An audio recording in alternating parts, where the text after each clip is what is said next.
Welcome to the Blackboard discussion, and this time we're going to move away from surplus here and go to shortage. Remember last time was surplus when the price was high, then there's a tendency for the price to go down and we get this equilibrium and marginal benefit equals marginal cost, and we produce only this amount, not this amount, and we don't stop producing here. Okay, fair enough. What are we going to do now? We're going to talk about a shortage. Let's consider $3. If we consider a price of $3, what would happen there? Let's draw that price all the way along here. What would happen to the suppliers of hot dogs? Well, they would say something like, gee, at $3, that covers my cost, that covers my cost, that covers my cost, that covers my cost, I'm not making any more hot dogs. So it covers the cost of these hot dogs, each marginal hot dog, but nothing beyond this. Let's say that's 6,000 hot dogs. What does that mean? That means we're producing 6,000 hot dogs at a very low cost because the market price is $3. And what does that mean for demanders? If you come up here, you realize that at 6,000, there's a lot of benefit for the 6,000th hot dog. So they're pretty happy. But what about these guys here? This guy says, you know what? I would love another hot dog and I'm willing to pay money for it. As a matter of fact, I'm willing to pay about $5 or $6. This guy's not making it because the price is only $3. And all the way till this guy over here is more than happy. But look what's happening. The price is low. He's more than happy to buy hot dogs. And we're down here somewhere, let's call it at 11,000 or even more than that, I guess, about 12,000 hot dogs. At $3, the demand is 12,000 hot dogs. How much is the supply? 6,000. Why is it 12,000? Because the price is so low.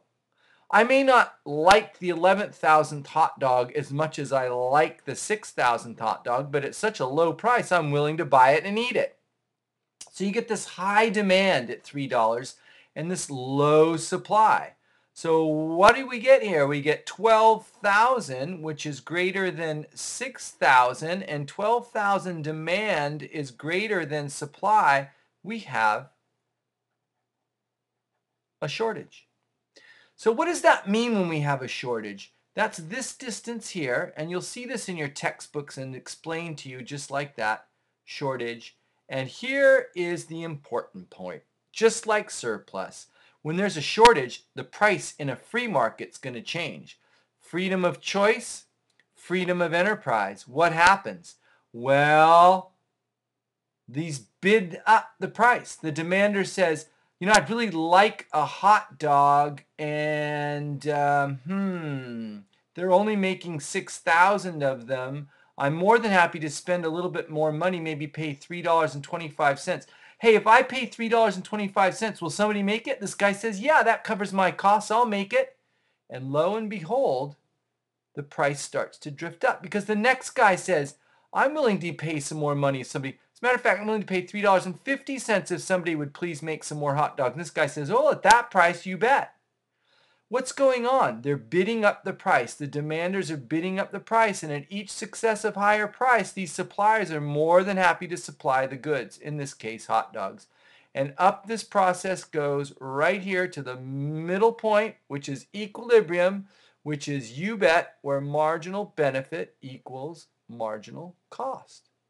So here a shortage occurs only momentarily because in a free market, prices adjust, information is perfect, and these people do this particular process till we get to this equilibrium. What does this mean? I've been saying allocation efficient. Why? Because we're not stopping production here where benefit is really high and cost is really low. If we just stop there, we'd be missing out on all these other opportunities where benefit is high and cost is low. We'd be missing out on all of these exchanges where both parties actually benefit in some way. Both parties mutually benefit. Not only that, nobody's hurt.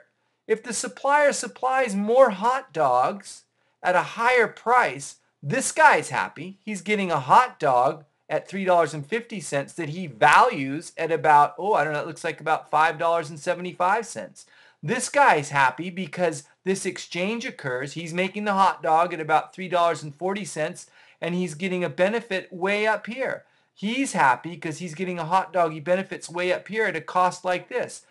The person or thing or omniscient being that's way above earth looking down is happy because society is allocating its resources to making just the right amount of hot dogs, because it's not stopping here where benefit is so much greater than cost. It's capturing all of these opportunities where this exchange occurs and we get this mutual benefit exchange. That's another way of talking about allocation efficiency, that we make all of these exchanges up to the point where marginal benefit equals marginal cost, up to the point where they make an exchange, no one's hurt.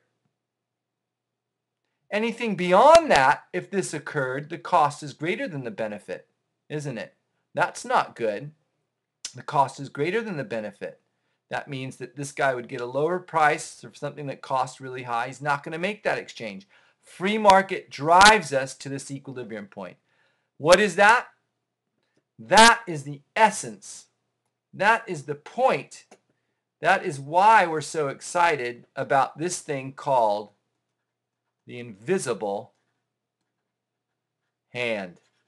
That's equilibrium number 2. When we come back to equilibrium number 3, I'm going to do something very short about the invisible hand. But remember, it all has to do with this efficient use of resources. I'll be right back. See you then.